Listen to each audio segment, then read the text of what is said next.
Hola, buenas tardes. Les damos la bienvenida a este nuevo encuentro de charlas con autores, un encuentro que es muy preciado para nosotras en la Comisión Directiva de Pleca. Hoy tenemos el honor de contar con Pablo de Santis en este encuentro.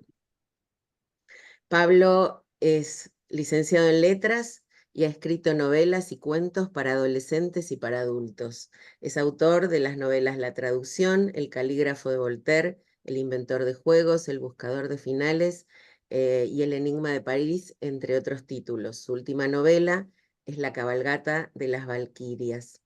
Y hoy nos va a hablar de la ficción y el secreto. El- Sobre todo haciendo hincapié en el género policial y estamos como muy ansiosas de escuchar a ver qué nos cuenta. Bueno, Pablo, la charla es toda tuya. Bueno, muchísimas gracias Diana, muchas gracias por la invitación a Pleca. Vamos a conversar un poquito del género policial y después, bueno, podemos conversar algo más dialogado que yo solamente hablando, que puede resultar un poco pesado.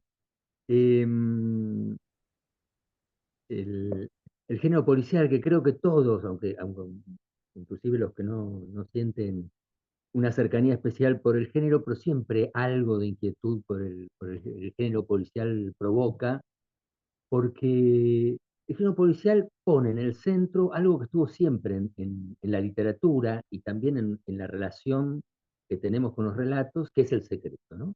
Queremos saber lo que está escondido, queremos saber lo que no está a la vista.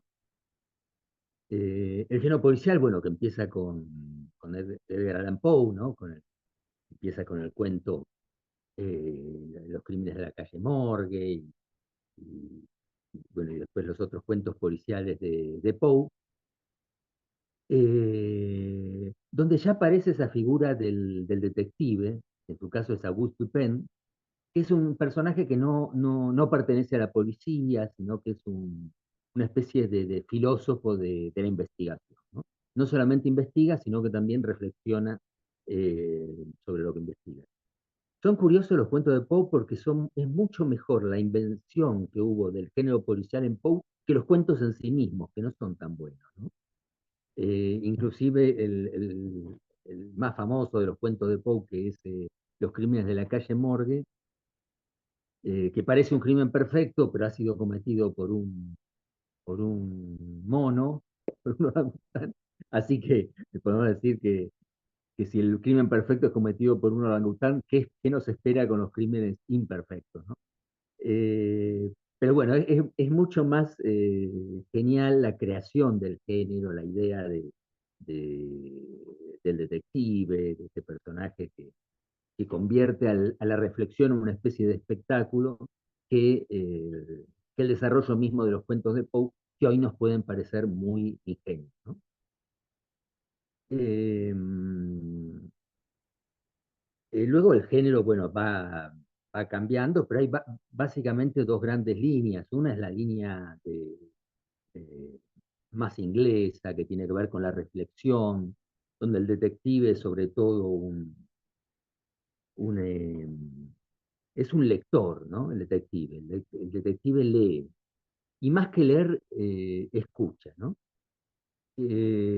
Hay Para mí hay dos grandes detectives de la del género inglés que son, y los dos los inventó Agatha Christie, que son Hércules Poirot y la señora Marple, ¿no? Que son dos detectives geniales.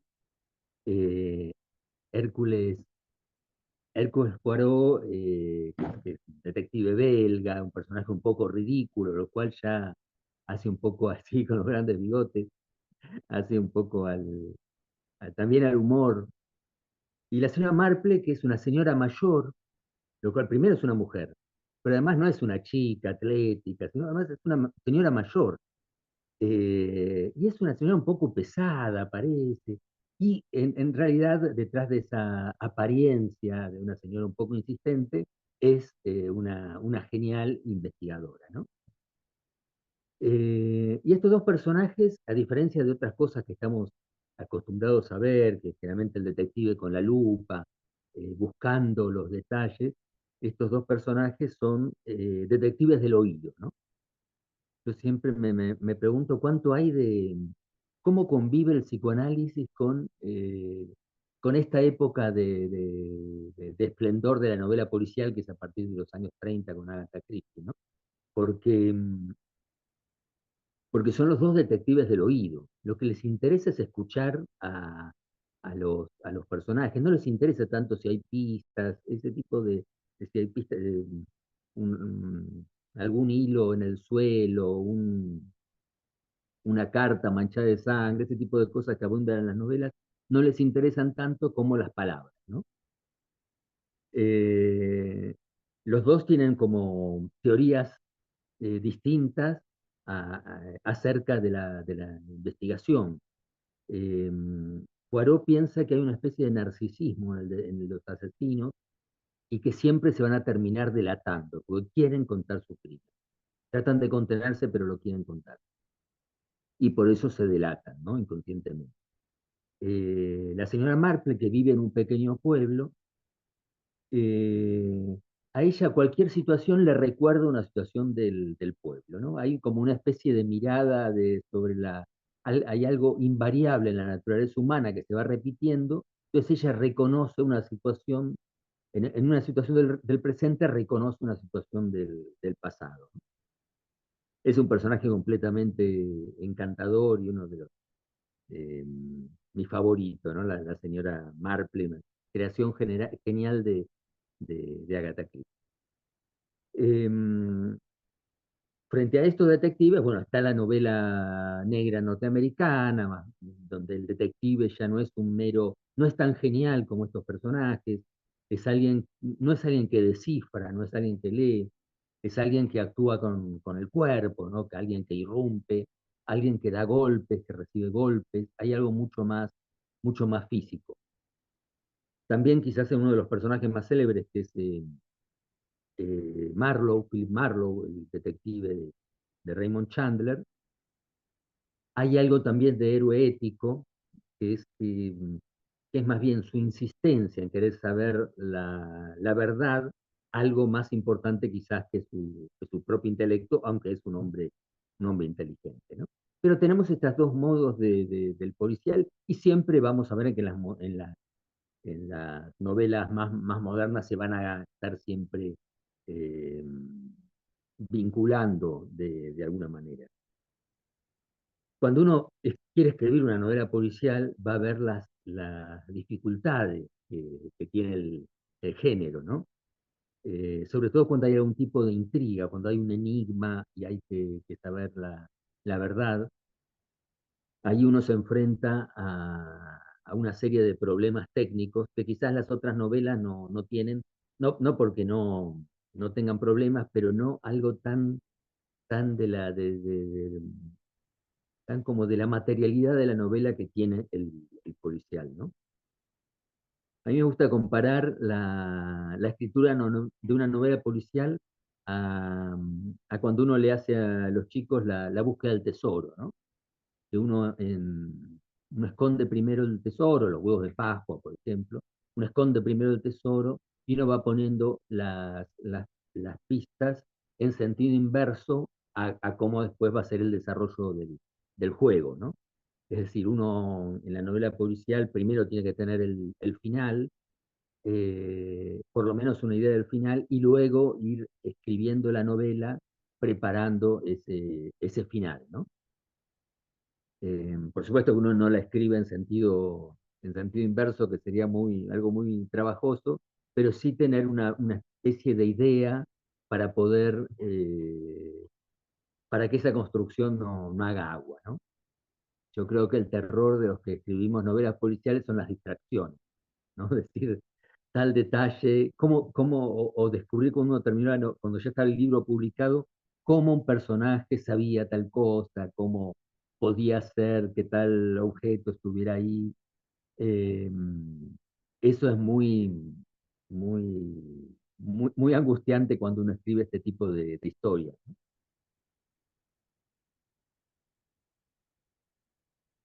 A mí me, Humberto Eco hablaba de dos elementos de toda narración, o dos órdenes más bien. Uno es el orden de la fábula y otro es el orden de la trama. Él toma este concepto de los formalistas rusos, pero digamos, él le da esta formulación que es bastante sencilla. Humberto Eco, que además escribió una gran novela policial que es El nombre de la rosa, ¿no? Eh, el orden de la fábula es la cronología pura del relato, ¿no? Es decir, los hechos en el orden en el que ocurren. La trama es el orden en que esos hechos llegan al lector, ¿no?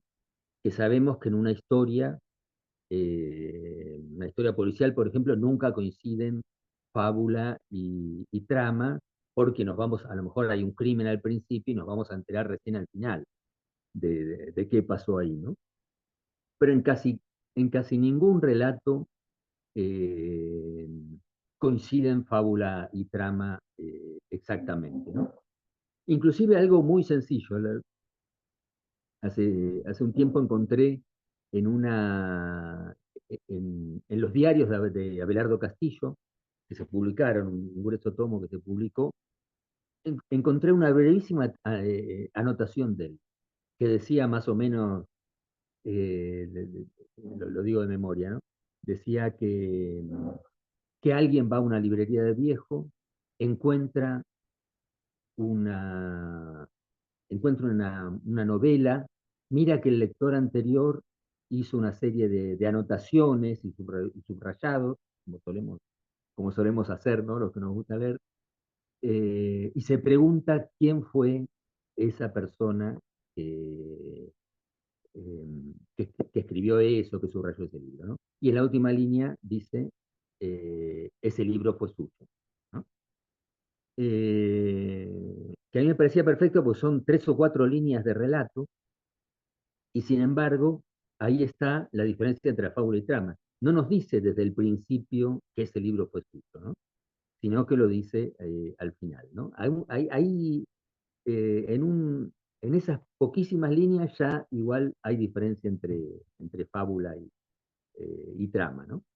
Y esto de la fábula y la trama son fundamentales cuando uno escribe un policial, ¿no? Porque inclusive hay que tomar anotaciones bien del orden de los hechos para no distraerse con la investigación, que nunca es el orden de los hechos, la investigación, ¿no? Porque el detective siempre entra en escena, o el investigador que sea, entra en escena después de que se ha cometido algún crimen o algo ha pasado, por lo tanto nunca iba a responder después por lo que pasó antes, ¿no? Digamos, en la investigación nunca está respetada la cronología, ¿no? Más bien la investigación justamente es la reconstrucción de una cronología.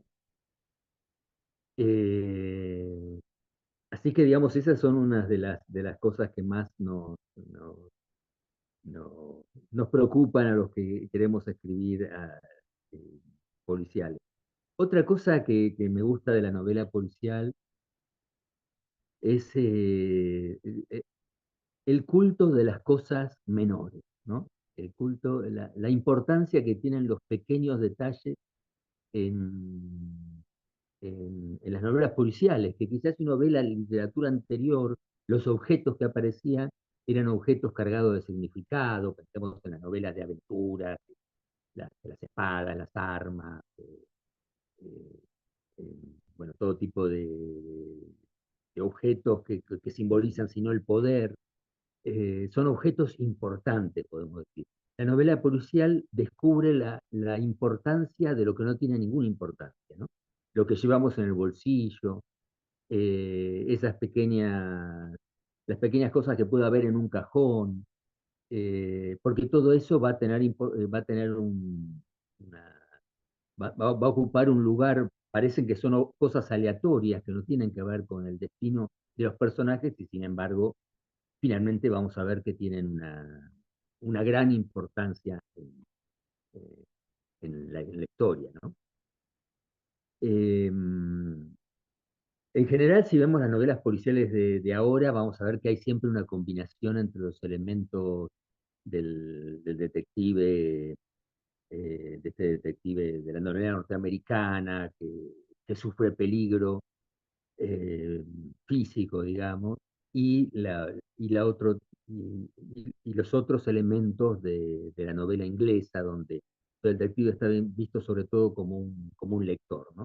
Va a haber sobre todo una combinación de las dos cosas, ¿no? Que uno puede verlo con facilidad en los autores actuales.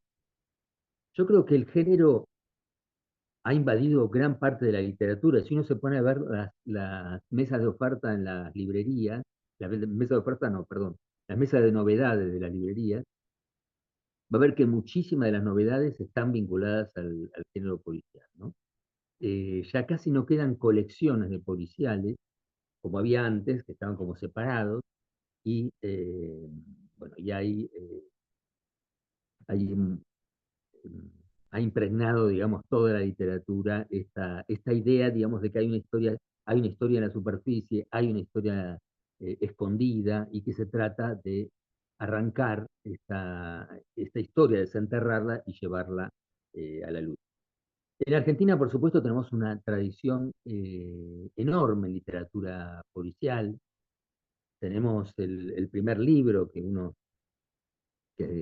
investigador de la facultad, Román Seton y su grupo de investigadores la han sacado a la luz hace pocos años, es La huella del crimen, una novela policial argentina y es anterior a Sherlock Holmes, por ejemplo, ¿no?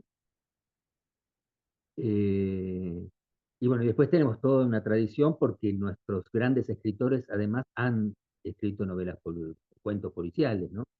Borges tiene varios cuentos policiales, ¿no? Tiene La muerte y la brújula, tiene un cuento policial muy raro que es La espera, eh, que en cierto modo se parece a Los asesinos de Hemingway, un escritor que seguramente Borges detestaba, pero tienen cierta similitud. Eh, El jardín de senderos que se bifurcan, es otro de los cuentos policiales de Poe. Eh, Bioy Casares con Silvino Campo escribieron Los que aman odian, clarísimamente una novela policial, que además salió en el Séptimo Círculo. Eh, Colección que además dirigían Borges y Bioy Casares, ¿no? Que es una colección que tuvo una enorme influencia en todo el ámbito de habla hispana, no solamente en Argentina. Marco de Nevi escribió Rosaura a las 10. Bueno, el padre Castellani, Leonardo Castellani, también es un, un escritor de cuentos policiales. Él seguía un poco los pasos de Chesterton, ¿no? Su detective, igual que el de Chesterton, era un cura. Y bueno, tenemos una cantidad de escritores hasta autores de hoy como Guillermo Martínez, por ejemplo, que tiene muchísimas no, pero tiene varias novelas policiales interesantísimas, donde además está el tema de la reflexión, está el caso policial, pero además está el tema de la reflexión sobre el conocimiento, ¿no? En algún caso la reflexión sobre las matemáticas y el crimen, en otro sobre la literatura y el crimen, y hasta escritores muy jóvenes. El otro día conocí a un chico muy joven, pero de una novela que dio Agustín de Luca, que es una novela muy interesante, y ahora me olvidé el nombre, pero me acuerdo de otra novela de él que es El Judicial, pero tiene una novela que se ha hablado más en estos últimos tiempos, que es muy linda novela. Y si quieren, podría seguir hablando de las novelas policiales, pero me parece mejor que continuemos continuar hablando a partir de las preguntas.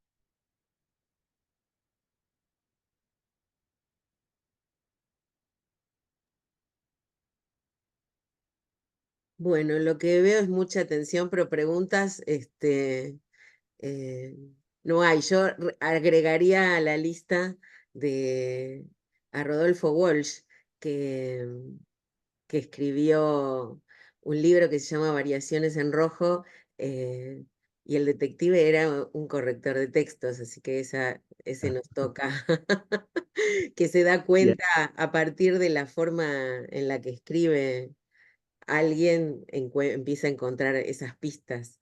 de las que vos hablabas. Así Revistas que ese, de imprenta, sí. claro, claro, ese tiene que Que estar en la es, lista, sí o sí. buenísimo. Como el tema de la corrección, ahí aparece la explicación del crimen, ¿no? Sí, sí, sí, Y, eso es fascinante. Y lo ha llevado, y eso está en algunos otros lugares, en algunas series, hay historias en las cuales los editores, sobre todo, descubren eh, crímenes a partir de la forma de escritura de los autores. Bueno, por algo existe es literatura forense, no, literatura forense no, no sé cómo se llama. Eh, bueno, una disciplina forense que estudia la escritura. Y entonces, sí, Perdón, lingüística forense. lingüística forense, perdón, sí, me había olvidado de- del nombre. Y estudia a partir de ahí, o sea, eso es no en la literatura, obviamente, sino en la vida real. La forma de escribir puede determinar distintas cosas que ayuden a desentrañar un crimen, ¿no? yo me Perdón, acuerdo, buenas tardes. También está Ricardo Piglia con Respiración Artificial, que tiene Detective Renzi, para incluirlos en el grupo de los escritores argentinos de policial. Y con respecto a lo que decía Diana de la lingüística forense, hay una serie muy cortita que se llama Manhunt, una bomber, que es justamente se lo Exacto. termina descubriendo a él por la variación lingüística que tiene al redactar las cartas que va dejando con cada una de las bombas que coloca. Y dicen que a partir de ahí, es basada en un hecho real, y dicen que a partir de eso se formaliza, digamos, la lingüística forense como disciplina tal. Patricia, mencionás, volvés a nombrar la serie. Yo te la escribo en el Man, Mindhunter. Man, una, Ah, Man, Mindhunter, como cazador de hombres. Claro, es el de sí, Luna Bomber, la historia es una una bomba. miniserie sí, documental en Netflix, sí. Sí, es que son hay 7 dos que se capítulos de 40 llaman, minutos series que se llaman para parecidas. liquidarlos en un rato. Hay, hay creo que dos series que se llaman parecido, ¿no? Una es Man, Man, Mindhunter y la otra Manhunter, Manhunt. ¿no? Se Claro, llaman igual. Manhunt es de un detective que investiga casos muy difíciles. Esa es una. Y Mindhunter es esta, eh, la de la historia Ah, de... entonces bueno, como decís, la de cazador de mentes. Claro, pero Mind. es bueno, ahora la verificamos. Es la de la historia de Luna Bomber, el que mandaba las cartas por correo, que fue, No la vi. bueno, No pero un caso fue muy famoso que se investigó durante muchos años y no lograban dar con quién era el culpable, porque no lograban encontrar qué unía a las personas que recibían las cartas bomba. Y bueno, y esto que cuenta Patricia, que las cartas que él le mandaba, no sé si a su hermano, esas fueron las que se fueron estudiando y encontraron similitudes con las cosas que escribía en las cartas que mandaba como bombas. Él Patricia enviaba mencionaba la Biblia, es cierto. las cartas bombas, iban con una carta dirigida a la persona. Era un caso en el cual y las cartas estaban dirigidas a personas que dañaban el medio ambiente, que por alguna de sus acciones dañaban el medio ambiente, y estuvieron como 20 años rastreándolo. Perdón, Pablo, disculpa, ya me hago. ¿No? Yo Hay decía otra que serie donde el investigador o el policía es Esas. autista o tiene algún problema, entonces lo apartan y lo ponen a buscar como erratas o errores en algunos indicios. Ese también esa serie también es muy interesante. ¿Cuál es? No me Monk, acuerdo cómo. Ah, esa. ¿Cuál? Monk, Ah, sí, es deliciosa esa serie. Es muy bueno. Sí, el otro día estaba leyendo se dio una conversación en una red social sobre por qué había tanta gente que éramos em, fanáticos de la novela policial, de las series policiales, de los libros policiales. Y una persona explicó que tenía que ver con la estructura perfecta que tienen las novelas policiales, las series, las películas, cuando están bien hechas, obviamente, y que eso genera, a pesar de lo cruento que pueda ser el crimen, o lo de lo difícil, o lo de conmocionante, genera como una especie de paz, una cosa muy loca. Esto de que es como un mecanismo de relojería, la novela policial, cuando está bien escrita, y sus derivados, ¿no?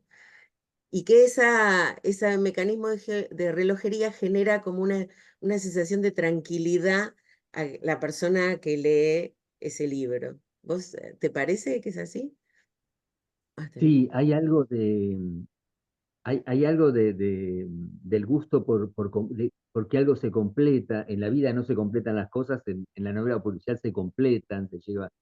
Hay un escritor francés, Perec, que lo compara, que hacía crucigramas, Perec, palabras cruzadas, y lo comparaba a las palabras cruzadas, ¿no? Donde hay una especie de placer en el que se complete el juego. Y yo creo que además en la novela policial, si bien habla del caos del mundo, habla del crimen, de la muerte, en el hecho de que se complete finalmente, que haya una respuesta al enigma, hay una confianza en la verdad. No es un género escéptico, no es un género que dice no hay manera de buscar la verdad, no hay manera de llegar a la verdad. Es un género que plantea que hay indicios y entonces finalmente se va a llegar a una verdad. En ese sentido es como un género que tiene una mirada más conservadora culturalmente, quiero decir, ¿no? Con un género que se propone, que tiene una mirada casi religiosa, digamos, en cuanto a, a eso, ¿no? A que plantea la verdad está escondida y finalmente se puede llegar a ella, ¿no? Hay novelas en las que no se puede llegar a la verdad, no se puede descubrir al asesino. Por ejemplo. Hay algunas novelas que son así y uno se siente traicionado, ¿no? Raymond Chandler en sus cartas eh, dice que se castiga al culpable, que se atrape al culpable, no es una cuestión que tiene que ver con la moral de la historia, es una cuestión que tiene que ver con la estructura del género mismo. Si no se lo hace, el lector va a sentir una total decepción. Ah, Y hay novelas que son así, hay novelas en las que finalmente no se sabe exactamente qué pasó, ¿no? Hay una novela de un escritor siciliano, Leonardo Yaya. Entre los argentinos hubo algo así en alguna novela de Saer, de Juan José Saer, en una de Piglia, todo queda bastante difuso, en una que se llama Blanco Nocturno. Eh, y uno se queda un poco como desconcertado cuando no hay no aparece realmente la verdad, ¿no? Pero en la mayoría de los policiales finalmente llegamos a la verdad, sabemos qué es lo que pasó realmente y, y- y encontramos esa tranquilidad de la que vos hablabas. tiene la palabra Miriam y después Mirta. Sí, en realidad yo prefiero que me respondas después que participe Mirta, pero te dejo la pregunta. Cuando comentaste que el gran temor de quien escribe novelas policiales es que quede algún cabo suelto, alguna situación ilógica o bueno, algo así. eh, para eso en parte están los correctores, digamos, que comparten la lectura en algún momento o deberían. Y bueno, después que Mirta pregunte, por ahí querés dedicar algunos minutos a contar si tuviste experiencias de ese tipo o no, cómo te fue en ese sentido. Pero bueno, dejo a Mirta que quería preguntar algo y estaba en la fila. Gracias. ¿Contesto o...? Después, que pregunte Mirta y después. Bueno, No se te escucha. Tenés el Mirta. micrófono apagado, Mirta. No, no lo tiene apagado, pero no se escucha. Ah, ah, bueno. Eso es lo que había preguntado antes porque había querido hablar y no la escuchamos. Bueno, Ah, si podés escribirnos la pregunta en el chat, no se te escucha. sí, porque quería escribir, dijo quiero preguntar y... no, Entonces, pero en nunca me pasó que surgiera algo así, pero siempre está el temor de que algo aparezca, ¿no? Em, en general me han dicho que no me aparecen tantos errores cuando me llegan las pruebas ya corregidas. Las pruebas que antes eran en papel y a mano, y yo las extraño, la verdad que extraño esas, esas de que me, me vinculaba mucho más al texto que a el veces PDF. que ahora, bueno, ahora se permiten hacer, bueno, es mucho más práctico, ¿no? Pero extraño un poco las pruebas La mística de esa época. era- de antes. Me acuerdo eh, cuando yo tenía 15 años, eh, una amiga de mi madre, que era médica como ella, pero que escribía poemas, le pasó, y muy buenos además, le pasó una prueba, la prueba de galera de su libro, ¿no? Eh, era para una pequeña edición. Pero fue la primera vez que yo vi esos signos que para mí me resultaban completamente misteriosos, los signos de la corrección, ¿no? Me encantaron, me encantó eso y siempre me quedó como el encanto de las pruebas de galera y guardo viejas pruebas, viejo- viejas galeradas así con las marcas. Em, no me pasó que quedaran errores que hacían a lo policial, digamos, pero sí a veces me tragué errores, pero que no había manera de que nadie los corrigiera porque me acuerdo, por ejemplo, una novela mía que transcurre en los años 50 en Buenos Aires. Mi padre agarró el libro así, lo abrió y me dijo, en Buenos Aires apareció un semáforo verde, ¿no? Y mi padre agarró así el libro, así en una página al azar y dijo, en Buenos Aires en 1950 no había ningún semáforo. Ese error siempre me lo acuerdo, pero era imposible que alguien lo corrigiera, salvo que se contratara a un corrector de la Eli, edad de mi padre, que ya en ese momento claro. tenía muchos años. Eh, pero bueno, no sé si estaba la pregunta de Miriam. Em, ¿No? sí, acá Mirta dice, Eh, quería aprovechar tu presencia para preguntarte sobre tu escritura. Por ejemplo, ¿cómo elegís o surgen los temas policiales de tus libros? Los temas a veces aparecen a partir de algo, algo muy, muy pequeño y uno va dando vueltas.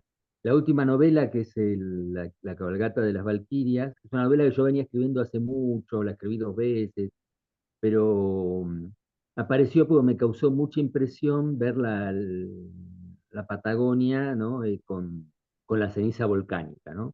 El hecho de que algo que está tan lejos de nuestra experiencia, los volcanes que parecen algo de las novelas de aventuras, ¿no? Algo tan exótico para nosotros, eh, y pensar que algo que surge, que está miles de metros debajo del suelo, de pronto llega a la superficie y a complicar la vida de la gente, bueno, me resultó fascinante. Entonces, bueno, ubiqué un pueblo que sufre la caída de la niebla, de la ceniza volcánica, y bueno, hay una serie de crímenes, pero el turismo está suspendido, hay una cierta situación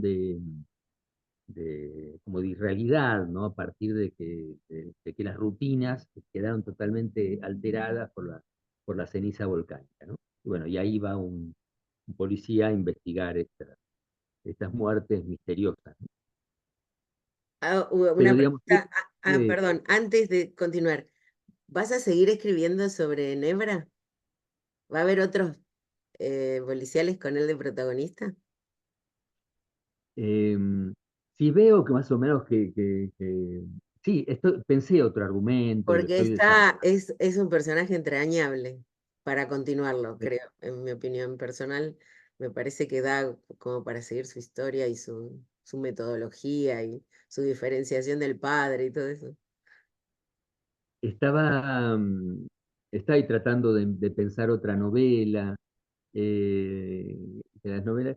Me cuesta además porque yo tiendo más bien a las novelas que son como ensoñaciones, ¿no? Son algo un poco más, más alejado de la realidad, y estas son novelas más realistas, donde Claro, aparecen policías, en vez de ser los detectives, sean intelectuales o calígrafos o lo que fuera.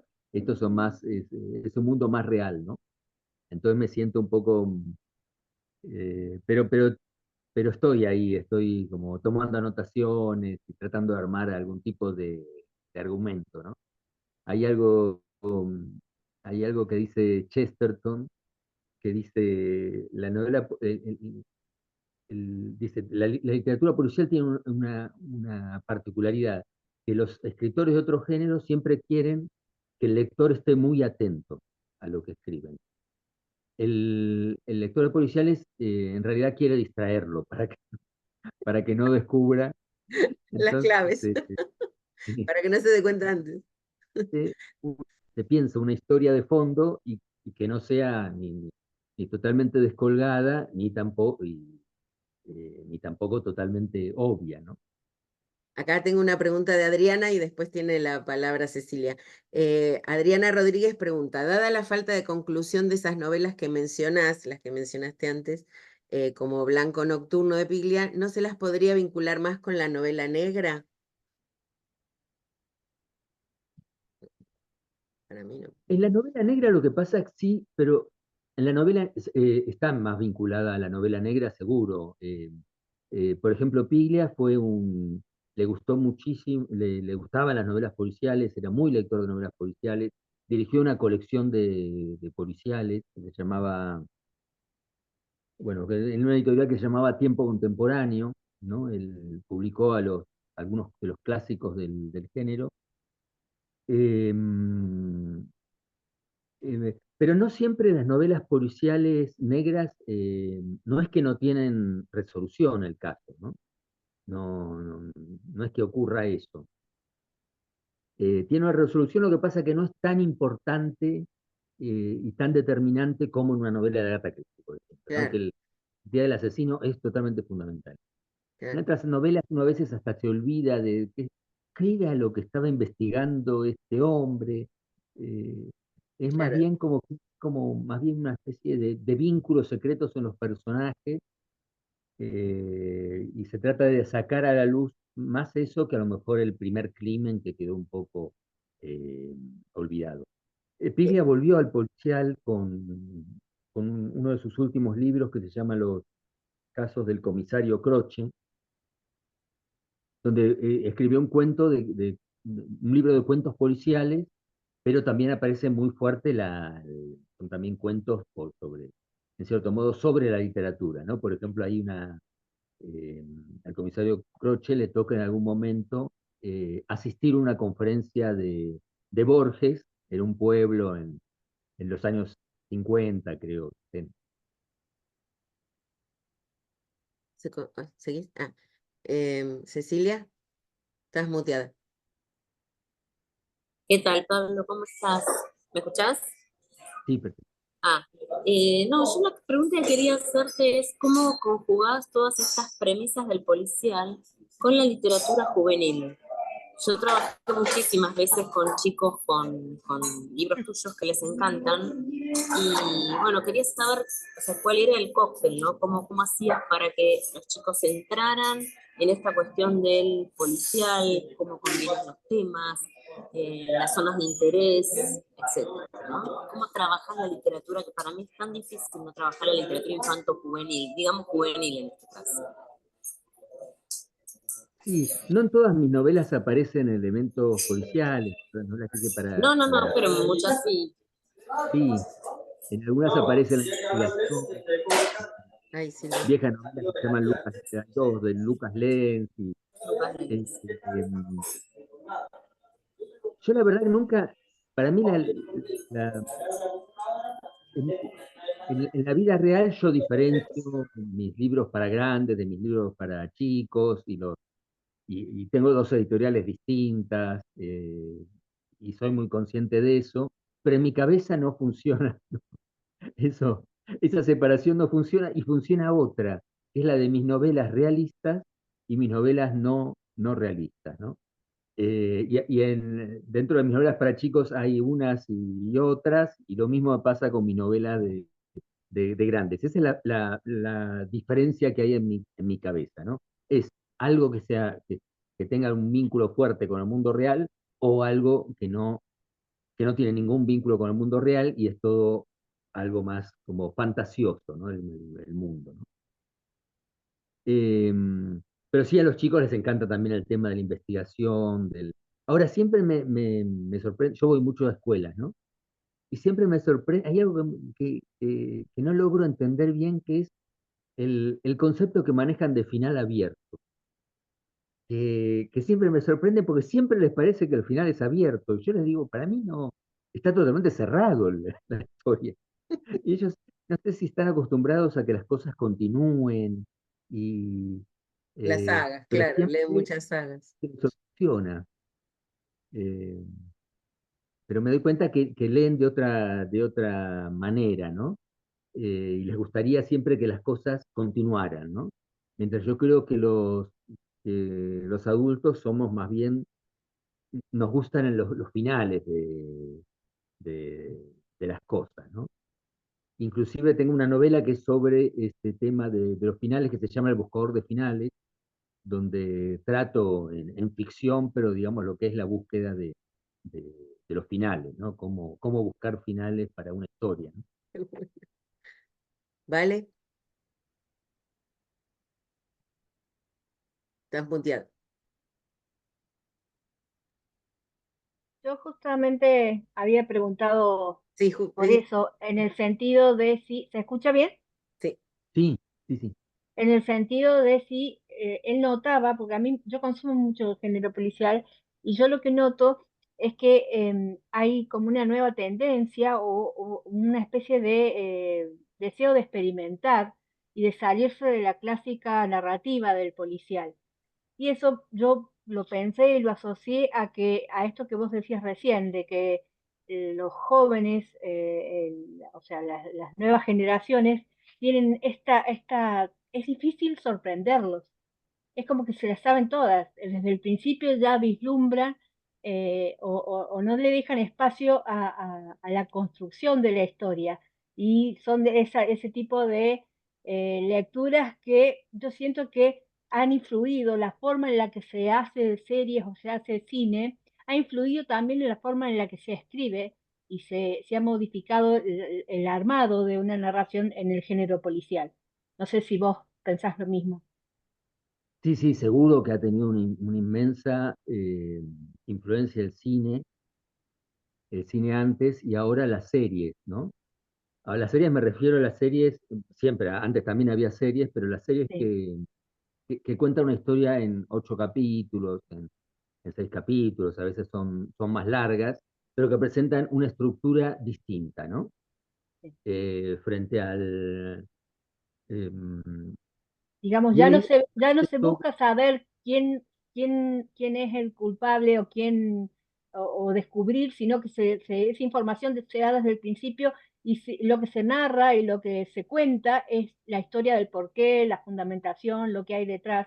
Esto lo noto mucho en algunos libros nuevos que han salido. Nuevos me refiero a los últimos 10 años, como que ya no creen en el suspenso para descubrir quién fue el culpable, entonces directamente el culpable se plantea desde los primeros capítulos y se va construyendo la historia a partir de ahí. Sí, eso ya estaba también, estaba en viejas series, estaba en una serie que se llamaba Columbo, que era muy curiosa, Sí, porque El espectador veía desde el primer momento quién era el asesino, ¿no? Y después todo tenía la forma de un duelo entre el investigador, que era Columbo, y el asesino. Y el género negro, el género, digamos, el policial norteamericano, que tuvo una gran inventiva, ¿no? Y hay novelas de estas, de novelas del asesino, ¿no? Novelas en las que el asesino cuenta su historia en primera persona.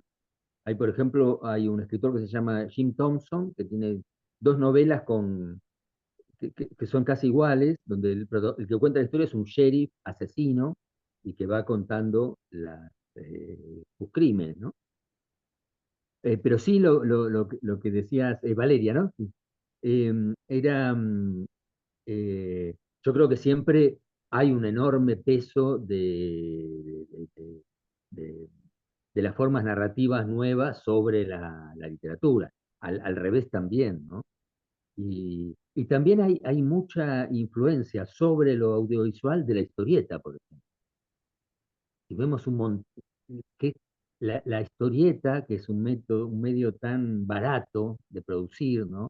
Pensemos que una historieta, inclusive las mejor pagas del mundo, pero digamos, son unas pocas personas trabajando y- y no se compara en nada con los millones de dólares que cuesta una película, pero que sirven como una especie de laboratorio de la ficción, a ver qué funciona y cuántas películas y series fueron en su origen historieta. La de superhéroes es evidente que fueron historietas, ¿no? Pero hay otras que no parecen tanto y también fueron historietas. Por ejemplo, Una historia violenta, una película de Cronenberg que salió hace unos años. Antes de darle la palabra a Ceci, en el momento que mencionaste a Columbo fue muy gracioso porque en todas las ventanitas estábamos haciendo así. Fue muy gracioso ver todas las cabezas haciendo así, recordando a Columbo. Nada, eso. Ceci. Sí, disculpen el ruido de fondo, así que pregunto y me silencio. Te quería, hablando del tema de la influencia y del cine y todo eso, ¿cuál fue tu impresión y cómo te fue y con respecto al Inventor de Juegos? Que a mí me encantó, pero bueno, quería saber cómo lo habías vivido vos. Que es una historia que no es policial, eh, que tiene mucho de recuerdo, ¿no? Porque es una especie de ciudad de los niños, como era la ciudad de los niños cuando éramos niños. Y bueno, quería que nos contaras un poquito cómo te fue con ese rescate de las cosas, de los chicos, de los grandes chicos, y bueno, y tu paso al cine, ¿no? ¿Cómo viviste esa transformación de la novela? Bueno, esa es una novela que escribí de golpe, casi en una especie de arranque, escribí el borrador, me acuerdo, muy rápido. Eh, Después le encuentro cosas que tendría que haber escrito distinto, haberme detenido un poco, pero bueno, creo que algo de ese entusiasmo que tuve en el momento de hacerla se transmitió a los lectores, porque fue un libro que llamó mucho la atención, después se hizo la película, debe haber sido el libro mío que más ejemplares vendió Mira. a lo largo de los años, ¿no? Todavía se sigue leyendo, ¿no? Es un libro que me dio muchísimas alegrías. Yo estuve vinculado de algún modo a la película, por lo menos a los primeros guiones, para que el director tuviera algo que mostrar a los productores, ¿no? Eh, y era un libro donde, como vos decías, trabajé mucho con los recuerdos. Está el recuerdo del Little Park de Buenos Aires, el, bueno, las viejas revistas de historietas, todo ese tipo de cosas, los viejos juegos. En ese momento los juegos parecían, ahora se volvieron a usar los juegos, pero me acuerdo cuando salió la novela parecía que los juegos de tablero era algo completamente fuera de época, ¿no?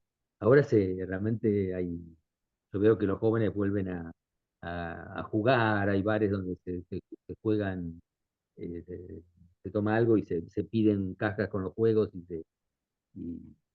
y los chicos juegan juegos que uno no conoce, ¿no? Porque son todos nuevos.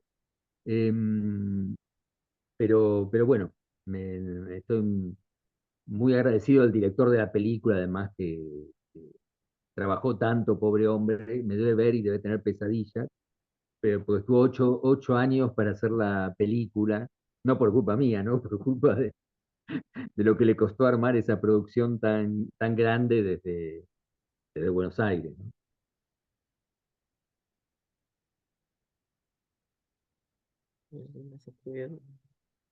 ¿Qué Yo opinas de...? también aprovecho, perdón, Ahí está. perdón. No, no. Aprovecho y te consulto si desde las editoriales para las que trabajas no te exigen un poco más de participación en redes sociales como parte de lo que es la difusión o la necesidad de interactuar con los lectores, si tenés un blog, ¿cómo es tu forma actual de relacionarte con quienes te leen?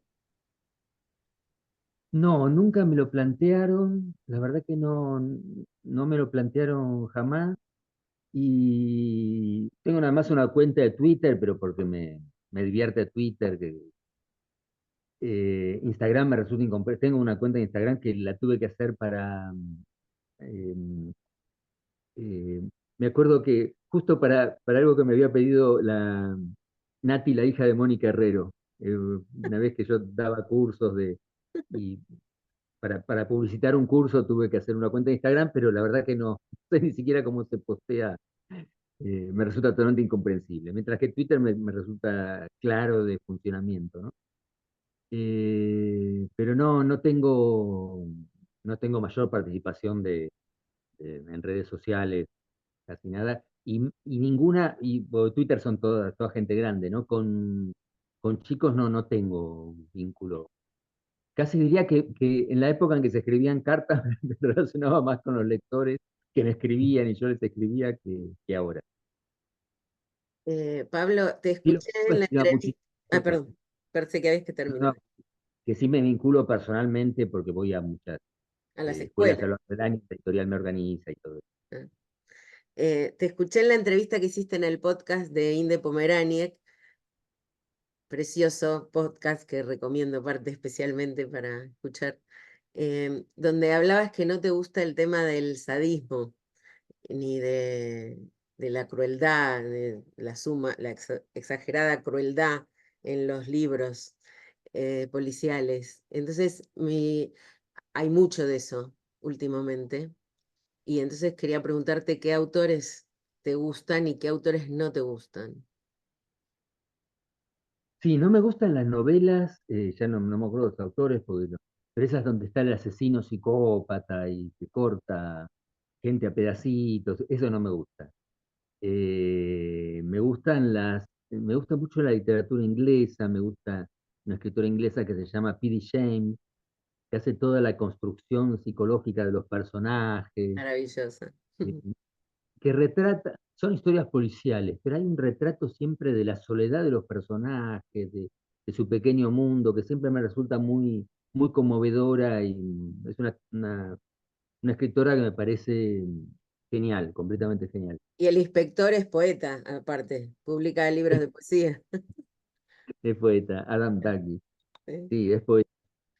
Me gusta mucho esa escritora. Ahora descubrí a otra, con mi mujer siempre veíamos la serie Vera, que es una serie de televisión, pero yo no conseguía los libros y ahora conseguí 2 novelas Anne de la Cliff, autora que es muy buena. es Es una buenísimo. autora inglesa también que se llama Anne Cliff, que es realmente muy buena. Y también es son escritoras muy completas como escritoras, ¿no? Eh, no estamos todo el tiempo solamente asistiendo a la cosa policial de quién mató, sino hay todo un mundo más complejo detrás, que me parece muy interesante. Y si uno lee las viejas novelas policiales, no Agatha Christie porque es otra cosa, pero de escritores olvidados en la época, uno ve que se preocupaban tanto por el cómo del crimen, pero todos los personajes eran planos, eran iguales. Y ahora ya, si alguien lo mataron con una flecha de hielo disparada del ojo de la cerradura, no nos parece algo paródico casi, ¿no? Pero tenés que no te gusten, no, solamente el género este de asesinos seriales y ese tipo de Claro, eso no. Eso yo personajes. ya veo que es un asesino serial y que va a haber cosas de crueldad eh, cada vez más en aumento, ¿no? Por ejemplo, hay un escritor que a mí me gusta mucho, español, que se llama Javier Cercas, tiene una novela muy linda que se llama Soldados de Salamina. Pero él escribió unas novelas policiales, leí una, y también era de un sadismo horrible, ¿no? No me gustó para nada, a pesar de que es un escritor que valoro, ¿no? Que me gustan sus libros. Y fue el caso muy famoso de Carmen Mola, esta que era una autora que no se sabía quién era y resultó ser que eran 3 hombres que escribían con ese seudónimo y que es el éxito mayor de ventas en España y las novelas son terribles, pero terribles. La parte sádica está, no sé, elevada a potencias que yo nunca leí en ninguna otra novela. Pero tienen mucho éxito, lamentablemente. Supongo que por eso sigue habiendo tantas.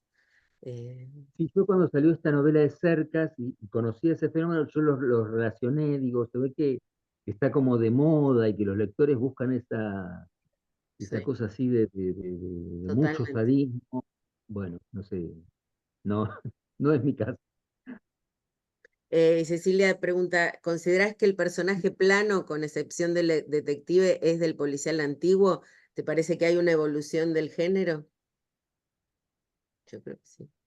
Em, lo que pasa es que yo en los viejos policiales veo personajes planos, pero no en Agatha Christie, que era muy sutil en los personajes. Una maestra del diálogo, ¿no? Aunque algunas cosas nos pueden parecer envejecidas, es una escritora que siempre encontraba, digamos, era una escritora de personajes. Pero, pero sí ahora yo creo que digamos, no se pretende tanto lo insólito de quién es el asesino, sino más bien en las buenas novelas está la construcción psicológica de los personajes y que la resolución del crimen tenga una verosimilitud psicológica, ¿no? Tenga algo que ver con con el universo que se ha venido planteando y que sea algo que enriquezca ese universo y no que lo niegue, ¿no?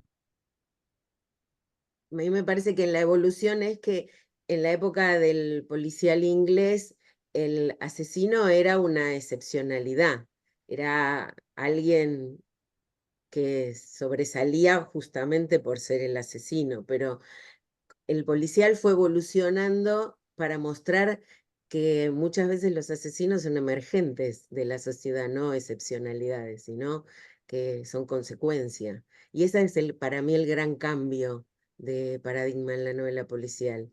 Y me parece que quizás cada vez más la profundidad psicológica y que los personajes tengan aristas y que no haya, el bueno no es del todo bueno y el malo a veces no es del todo malo. Eso es lo Personas que, redondas. claro, claro. Me venía a la cabeza a raíz de lo que estaban comentando y de la psicología y qué sé yo, hubo una serie que se llamó, en inglés se llamó Inside Man, que era un asesino que ya empieza la historia, el asesino en la cárcel y lo van a consultar los detectives para que los ayude a resolver casos. Y Ah, hay un claro. último, es buenísima la Desde adentro, ¿no? Desde desde adentro, sí, adentro, sí. exacto. Es buenísima la historia y hay un último caso que queda como inconcluso. Eh, y nada, me acordaba de esto de la psicología del personaje, ¿no? Que en Inside Man está clarísimo, es muy, muy psicológica, muy, muy interesante esa serie. No sé si está basada, ni siquiera sé si partió de una novela o está basada en un hecho real, pero súper, súper interesante y bueno, un poco de lo que se está hablando ahora, ¿no? Esta cosa de que es la antítesis del personaje redondo, ¿no? Claro, tal cual. Este, súper, súper desde adentro, buenísima, buenísima. Nati, Hola, un poco retomando el eje de la charla, que era el género, con este elemento que vos marcas, Pablo, como esencial, que es el del secreto. ¿Qué rasgos dirías que tienen que estar sí o sí en una novela de este género para seguir considerándola policial hoy? Para mí, en realidad, el género no nace tanto con un crimen, ¿no? Cuando uno ve los cuentos de Poe, sino sobre dos personajes que conversan sobre un crimen, ¿no? Me parece que eso del diálogo sobre el crimen, que, que eso después genera no solamente sobre el crimen en particular, sino el significado del crimen, el diálogo sobre el mal, el diálogo sobre la violencia, el diálogo sobre lo que ha llevado al crimen, eso me parece que es lo esencial del género policial, ¿no? Es un género donde el diálogo está muy, muy fuerte, muy, muy presente. Por eso, es decir, en la historia del género se han impuesto muchas parejas de el detective y el ayudante, ¿no? Sherlock Holmes y Watson, eh, Poirot y el teniente Hastings, bueno, y todos eh, aunque esté más disimulado eso, pero siempre hay alguien con los que los personajes conversan eh, para poder, para que esté presente ese elemento de reflexión, ¿no? Que siempre tiene la novela policial. Ahora, el género policial es muy amplio, porque hay novelas que cuentan una investigación, otras que cuentan un crimen. Está por ejemplo, estamos acostumbrados a las novelas de enigma, no nos preocupamos por el muerto, porque Somerset Maugham decía, el muerto tiene la importancia para nosotros el asesinato tiene para nosotros la importancia de la muerte de un ave de corral, decía, ¿no? En el sentido de que queremos que maten a alguien para que la novela empiece. En cambio, si pensamos, hay un escritor, por ejemplo, Cornell Woolrich, que firmaba también como William Irish, que era un escritor muy popular en Argentina, un escritor norteamericano muy popular en Argentina. Hubo varias películas hechas sobre cuentos de él, novelas, sobre todo las de Carlos Hugo Christensen, novelas muy buenas. Y él narraba sobre todo el punto de vista de la víctima, que es algo insólito en el género policial, ¿no? Siempre era el punto de vista del detective y después del asesino, pero él contaba el punto de vista de la víctima, ¿no? ¿Qué sentía una persona que se sentía acechada o que estaba en peligro, que estaba sin salida? Y bueno, es otro de los escritores más interesantes que hay, ¿no? ¿Vale? Em, ¿Por qué crees que el género policial no aborda o no hace foco en otro tipo de delitos como podría ser la violencia o la corrupción? Em, bueno, aparece el tema de la corrupción, pero siempre aparece en general el crimen. Quizás porque es más,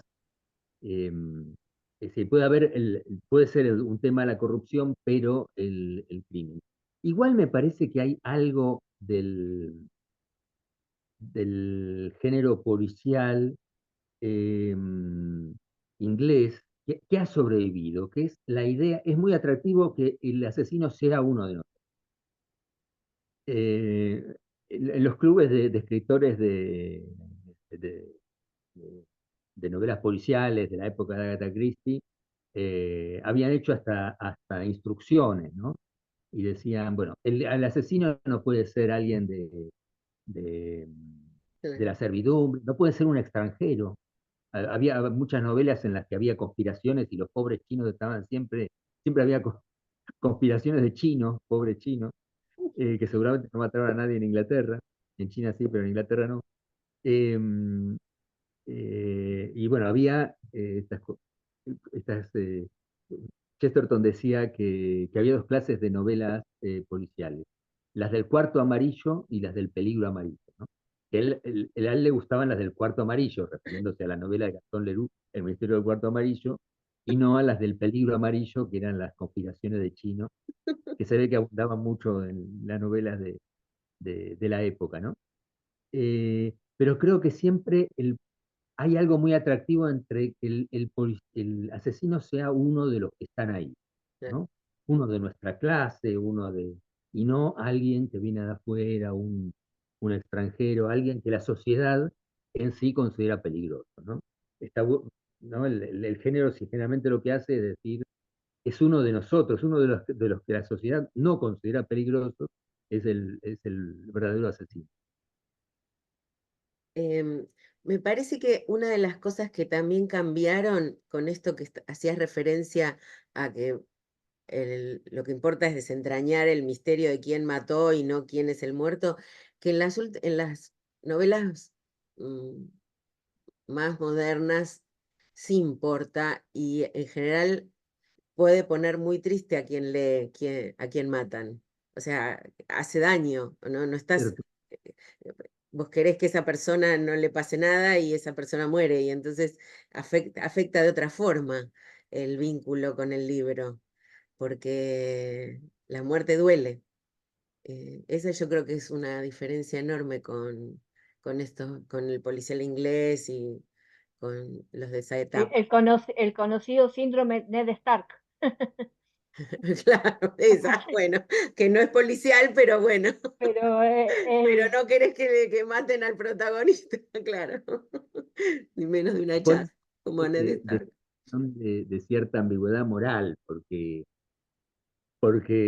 nos da lástima que lo maten, que nos pasa en novelas actuales, pasa, no en las novelas de Agatha Christie, pero en novelas actuales pasa, y sin embargo, estamos leyendo novelas policiales. Pasa lo mismo cuando vemos documentales de crímenes en la televisión, que nos podemos conmover con el crimen, pero lo estamos viendo como una manera de entretenernos. No, uno no dice, voy a ponerme a ver un documental de crímenes porque quiero analizar la violencia en nuestra sociedad. No, quiero entretenerme un rato y nos pone en una situación ambigua, y lo mismo pasa con las novelas policiales, ¿no? Es curioso en la historia si uno ve la evolución de Agatha Christie, generalmente en los primeros libros no nos interesan tanto las víctimas, pero no hay nunca niños como víctimas en el libro de Agatha Christie. Pero a medida que ya a partir de los años, fines de los años 60 y los años 70, los últimos años de Agatha Christie, aparecen a veces niños asesinados, y ya es otra cosa, ¿no? No es Totalmente. la víctima, por más que es una novela policial, no es la víctima Lord no sé cuánto, que lo mataron y no se importa un pito la muerte de este Lord, sino que aparecen niños y se ve que Agatha Christie se dio cuenta de que ahí empezaba a funcionar otra cosa, ¿no? De que ella misma ponía muertes que nos podían llegar a conmover, ¿no? Hace poco hubo una película que se llama Hechizo en Venecia o algo así, dirigida por Kenneth Branagh, con Poirot de personaje, no sé si la vieron. Que Kenneth Branagh hizo, bueno, Muerte en el Nilo, Asesinato en el Oriente Express, y ahora hizo esta en Venecia. Está basada en una novela que se llama Las Manzanas, que no tiene mucho que ver con la película, pero ahí aparece una niña asesinada, ¿no? Y es una cosa Cambio. muy Ah, choqueante, ¿no? claro, eso ahora es casi habitual, si no hay un niño, como si Actual. no fuera una novela negra. Es que yo creo que además fue cambiando hasta el nombre del género, como tiene mucho más peso ahora la palabra negra, novela negra, que novela policial. No sé si les pasa eso. Me da la sensación de que ha ido evolucionando o virando directamente a la novela negra con mucha más crueldad siempre, ¿no? Sí, sí, eso viene, sí, eso y se identifica con eso, ¿no? Más que con el género de enigma, ¿no? Yo creo que esto del paso a la novela negra pasa más por querer ver a los distintos actores como personas con todos los defectos. porque Claro, sí, sí. si te pone la profundidad en el villano, por decirlo de alguna manera, terminas creando como lectora empatía con el villano, porque es el que te aporta más profundidad que con el héroe. Entonces es importante plantear esta empatía con el héroe a partir de hacerlo humano y mostrarlos con defectos, con alcoholismo, con grados de Claro que alcoholismo, con dejan, grado de trauma. hasta dejan de ser héroes, porque bueno, resuelven el crimen, pero tienen más defectos que el asesino, y si te descuidas. Andrea, perdón, sí. No, se escucha, ¿no? Bueno, no, quería comentar que la figura del investigador, vi una serie canadiense que se llama Asesinato bajo el puente, que es el asesinato por parte de adolescentes de una chica india, pero lo interesante es que aparece Rebecca Godfrey, está basado sobre el libro de Rebecca Godfrey, que aparece también en la serie, que fue la que hizo toda la investigación sobre lo que ocurrió realmente, y bueno, hay como muchas caras, ¿no? Muchos aparentes culpables, y ella va reconstruyendo y es como la figura de quien investiga, pero que también se compromete eh, afectivamente con uno de los asesinos. Bueno, me pareció bastante interesante el punto de vista de el investigador escritor. Y es verdad, está el libro de ella que aparece a su vez como protagonista. Mira, está bueno. El rol de la mujer también cambió muchísimo en la novela policía, en la novela negra, de ser las víctimas casi por antonomasia, a ser las investigadoras, las forenses, las juezas, ¿no?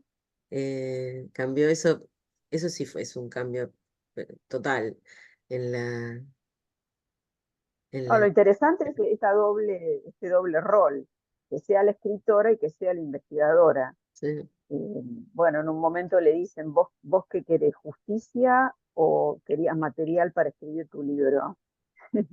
Bueno, es una duda, ¿no? Están saliendo un montón de recomendaciones de esta charla, de libros, de series. Está buenísimo. Y esto está en el canal Disney, Ok, es canadiense. gracias, Andy. De nada. Em, ¿qué opinas del boom del policial nórdico, Pablo? El, el policial nórdico lo que siempre tuvo, que me parece que a mí me resulta muy modesto, muy molesto, es lo políticamente correcto, la corrección política, ¿no? Entonces aparecen siempre los temas quieren decir algo sobre, y eso me parece que siempre hay una especie de doble faz. Por ejemplo, a mí me entretuvieron mucho estas novelas famosas que son 3 tomos de la chica que odiaba, los Larsson, hombres, la de Stieg Larsson, es el autor de la primera De trilogía. la joven de Millennium. la cerilla sí, Millennium, Sí, la serie, sí. la los trilogía 7. Millennium. Sí, sí. que me entretuvo, qué sé Y ahora yo. ya son Y 7. después que vean otros autores también nórdicos que ponen escenas de tortura de mujeres y espantosas y qué sé yo, pero quieren que, fingir que eso es una denuncia a la violencia contra las mujeres.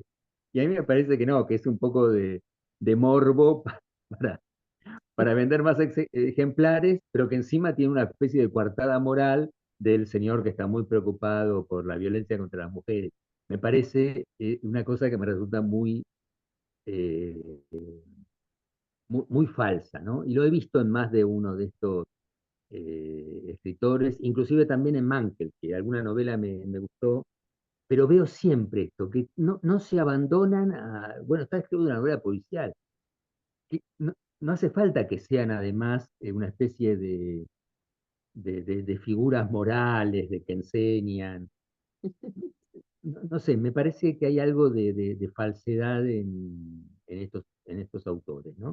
Seguramente tiene que ver con sus sociedades que les exigen a la vez que finjan que se preocupan mucho por los inmigrantes o por la violencia o por qué sé yo, y no les creo demasiado. Em, Prefiero, me parece mucho más honesta la novela, la novela inglesa, ¿no? Como, como estas autoras, Anne Cliff o Billie James, me parecen mucho, las veo como con una total honestidad. Hablan de lo que les preocupa, nunca las veo que finjan otra cosa, ¿no? Nunca veo ese doble discurso de voy a entretener al lector con escenas de sadismo y después voy a decir que esto en realidad es una denuncia por tal y tal cosa. También tienen, me da la sensación como que quieren desmitificar esa como perfección de las sociedades escandinavas que por lo menos tenemos, que como que no son para nada perfectas. Me da la sensación de que ese es como el objetivo, porque critican el sistema de salud, el sistema de educación, la policía, siempre. eh, Así Yo que entiendo que lo que Pablo dice, que la crítica es tan sutil que pasa desapercibida. En ese sentido, me gustan más los policiales latinoamericanos, que detrás de cada policial siempre hay corrupción, siempre hay un otro motivo, sistema que protege a los que delincuente. cometen los delitos. En ese sentido, sí, a mí me pasa lo mismo. Las nórdicas me pasa que las siento todo iguales, viste una y viste todas, leíste una y leíste todas. En cambio, lo latinoamericano siempre tiene como más variedad. Digamos. En algún lado está el poder enquistado en todo el entramado del policial, pero siempre están las distintas variantes. Y también tiene que ver el clima, porque bueno, ahí siempre están atravesadas por el frío. En cambio, en los otros lugares tienen cualquier clima, o sea, no tienen solamente el frío, lo que le da también un montón de otras virtudes, ¿no? Yo te hago una pregunta, Pablo, relacionada con nuestra profesión. ¿Qué esperas de un corrector de textos? Que cuando lea tu texto te encuentre qué o te marque qué cosas. Bueno, lo más básico son errores, que me equivoco y aparecen, pero a veces me siento muy agradecido cuando es una especie de medio de corrección-edición, ¿no?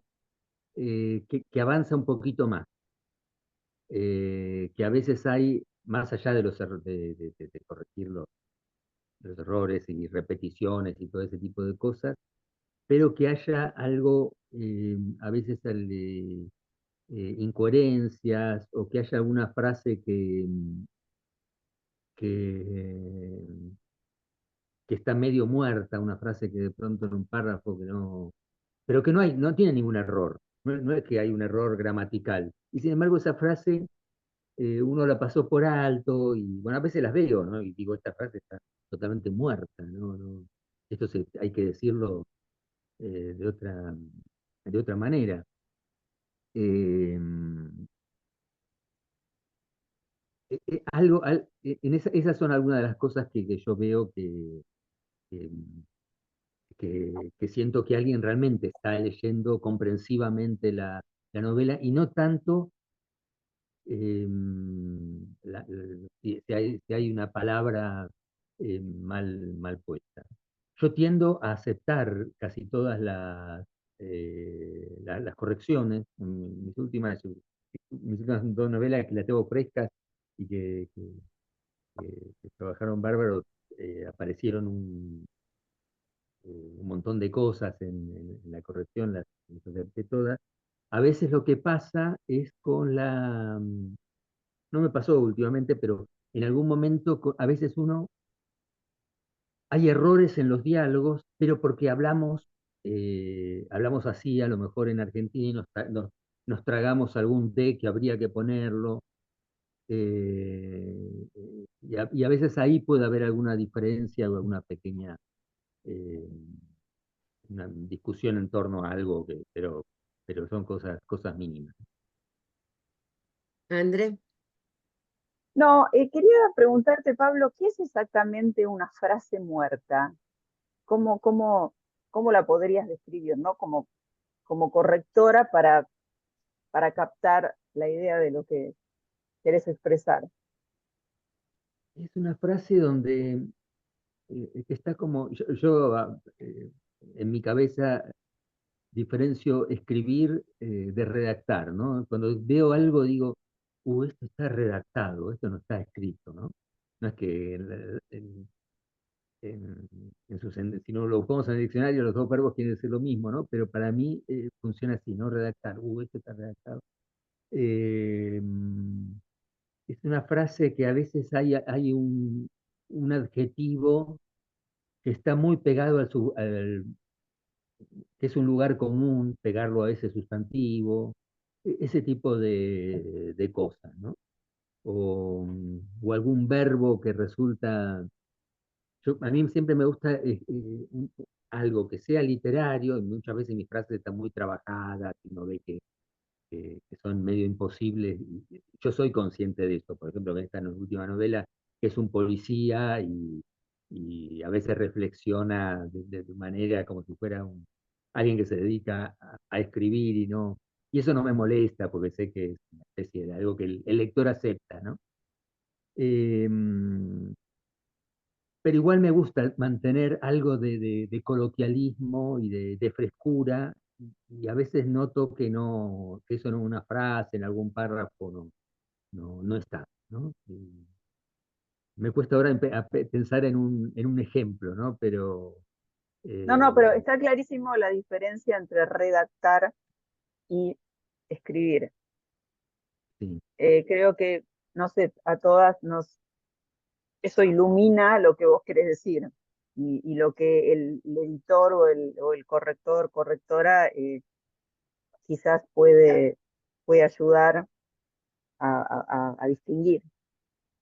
O esas frases que uno cree que es un golazo, pero que cuando el corrector te lo lee, te dice, ¿y esto qué quieres decir? Y esto como que no era tan golazo.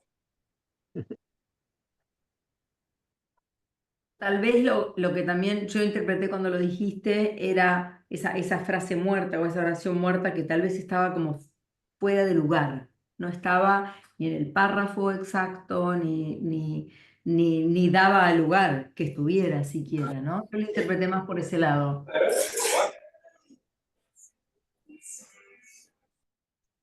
Patricia. Ah, perdón, ¿ibas a No, no, contestar, no, Pablo?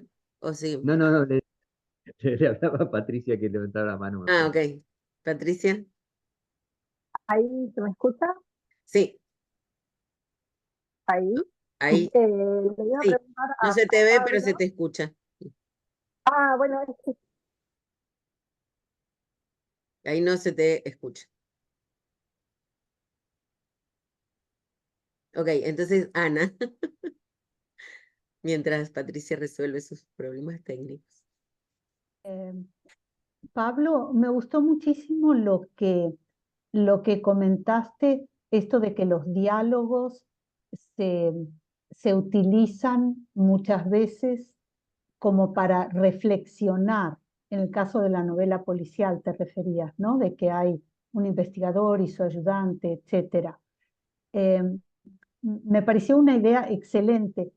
Quería, si podés ampliar un poco eso más, ¿cuándo vos, si lo hacés conscientemente, elegís, acá voy a poner un diálogo, esto lo quiero decir más bien en forma de diálogo o etcétera? ¿Cómo trabajás esa parte? ¿Dónde incluís un diálogo? ¿A qué apunta? ¿Qué tan largo debe ser? Etcétera. Sí, yo creo que los personajes se muestran en los diálogos, y los diálogos aligeran, ¿no? Aligeran el peso de los párrafos, y yo creo que cuando los personajes se encuentran entre ellos tienen que hablar, ¿no? Eh, a la vez no me gusta poner diálogos que no digan nada, tienen que tener una parte de que tienen que el diálogo ocuparse de la información relevante, y a la vez no tienen que ser diálogos tan instrumentales, ¿no? En el sentido de que pueden conversar los personajes de otra cosa, ¿no? Hay que encontrar una especie de equilibrio entre el diálogo instrumental, que sería un extremo, y el otro extremo sería el diálogo completamente banal, donde los personajes hablan de cualquier otra cosa y no algo relevante para la novela, ¿no? Entonces, yo creo que siempre hay que encontrar una especie de equilibrio, y uno lo va trabajando mucho, ¿no? Los diálogos, para que alcance una especie de cierta frescura. Hay algo muy argentino, además, es que nosotros, que uno se da cuenta cuando escribe los diálogos, a lo mejor no se da cuenta cuando escucha a la gente, pero nosotros hablamos siempre con mucha ironía. Estamos siempre haciendo, no digo la gente como nosotros, que somos gente que nos ocupamos de las letras, sino cualquiera. Si uno ve a unos muchachos en un bar, siempre hay una especie de cierta ironía, y eso me parece que tiene que estar presente en los diálogos, ¿no? Esa especie de juego que hacemos, como no es que alguien esté cargando a otro o haciéndole bromas a otro, pero que está siempre nunca usamos las palabras del todo en su sentido primigenio, sino que le damos una especie de énfasis o utilizamos una palabra un poco más cargada de sentido, y eso me parece muy rico para las novelas y para darle más fuerza a los diálogos, que hablan también de cierta separan a los personajes que ya se conocen, que tienen esta especie de complicidad, de los personajes que no se conocen, que ven por primera vez, entonces son mucho más cautelosos en la relación. Patricia, ahora sí. Sí, ahora sí. Y se me sumó una pregunta más, pero volviendo al tema anterior, que era la etapa de llevar el texto al corrector ortotipográfico, al corrector de estilo, preguntarle a Pablo si alguien más lo lee.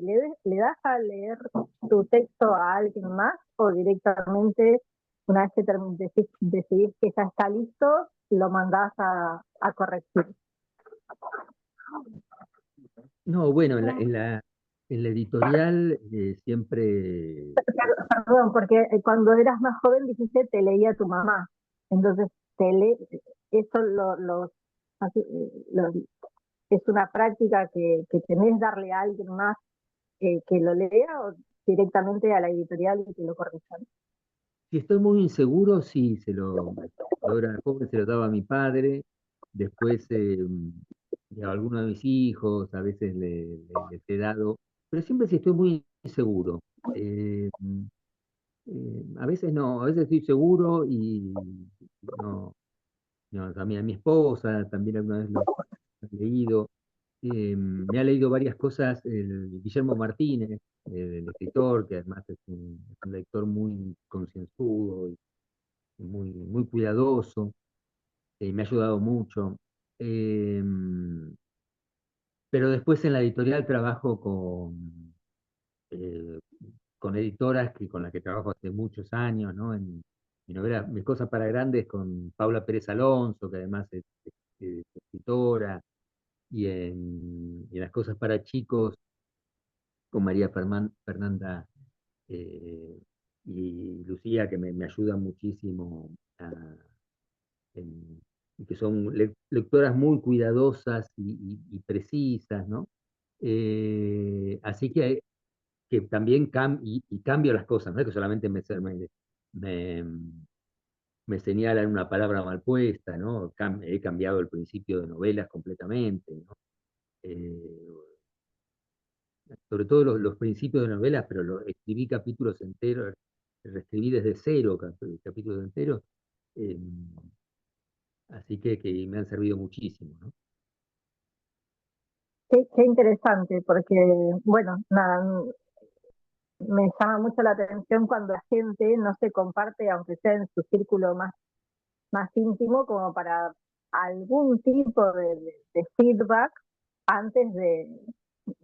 Yo vivo en Necochea, no estoy en Capital como el resto, justo fue estos días la Feria del Libro de acá de Necochea, y yo, por supuesto, como no solo que soy profe de lengua y literatura, sino que además estoy en la carrera de edición, participo, apoyo lo que hacen, y me encontré con muchos escritores que, bueno, son publicaciones autogestionadas y tal, o sea que no dedican recursos a la corrección, pero también me llamó mucho la atención que no se hacen como grupos de lectura en los cuales se fueran como comentando entre ellos, así como dicen, de onda, ¿no? De onda que te lea, que te haga algún tipo de feedback. Entonces me generaba mucha curiosidad, digo, los escritores serios harán algún tipo de... Es un gesto de humildad, además, para mí, ¿no? De poner la cabeza en la guillotina y, y brindarse también a algún tipo de comentario, no siempre negativo, ¿por qué no, no? Entonces, bueno, eso me tenía esa curiosidad, gracias. No, pero son fundamentales, sí, estas lecturas, porque uno a veces, si no, uno lee lo que tiene en la cabeza, no lo que está escrito, ¿no? Totalmente, Bueno. totalmente.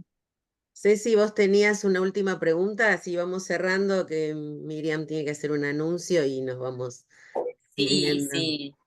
Sí, era un comentario porque todo el mundo empezó a decir qué entendés por una frase muerta y yo entendí otra cosa, por ejemplo. Para mí una frase muerta es una frase irrelevante, o sea que es lo mismo que esté o que no esté. Y fíjate que como tu palabra frase muerta disparó un montón de interpretaciones de parte de nosotros. Una frase muerta es una frase que tachás y no pasó nada. Y por ahí Valeria dijo, es una frase que no se entiende bien. Fíjate cómo, o sea, la polisemia no tuya mismo de decir una frase muerta. Así que nada, era un comentario. Gracias. No, Miriam. en realidad es una frase redactada, pero no escrita Okay. por un escritor. Claro. Me quedó muy claro. Okay. Y me doy cuenta de la diferencia. Bueno, yo lo interpreté como que no sale del corazón.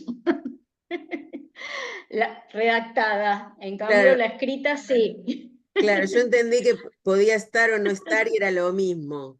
O sea que es, Bueno, claro, eso entendí, que era como irrelevante. de todo un poco. Claro, Bueno, esto tiene nuestro trabajo también. lo que quería comentarles es que vamos a tener este año un festejo por el Día de la Corrección a los socios de Pleca, me estoy dirigiendo sobre todo, perdón, Pablo, pero bueno, el día Aprovechamos. 28, aprovechamos que la gente está aquí, 28 de octubre, lunes, ¿sí? ¿Correcto, Diana? Sí. Aproximadamente hasta ahora, pero bueno, ya va a salir en breve el anuncio con los detalles y va a ser algo divertido, en parte parecido a lo que fue el del año pasado y hemos invitado para esta actividad a Graciela Gliemo, que está acá como oyente hoy, estuvo muy calladita, no preguntó nada. Que es una escritora, editora, investigadora, y bueno, y ha tenido la enorme amabilidad de aceptar nuestra invitación para participar o para organizar, mejor dicho, esta actividad. Así que, bueno, vayan agendando 28 de octubre para este festejo que la vamos a pasar muy bien. Ya saldrán más detalles de la actividad, eso nomás.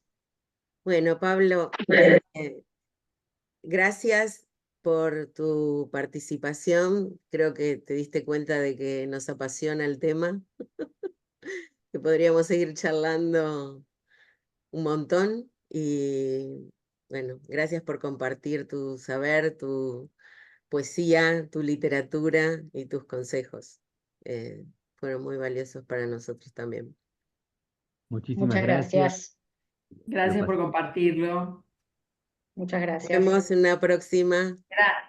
Conéctense así, saco una foto. Abran si pueden, abran Abran las cámaras, las porfa. cámaras. Así salen lindas.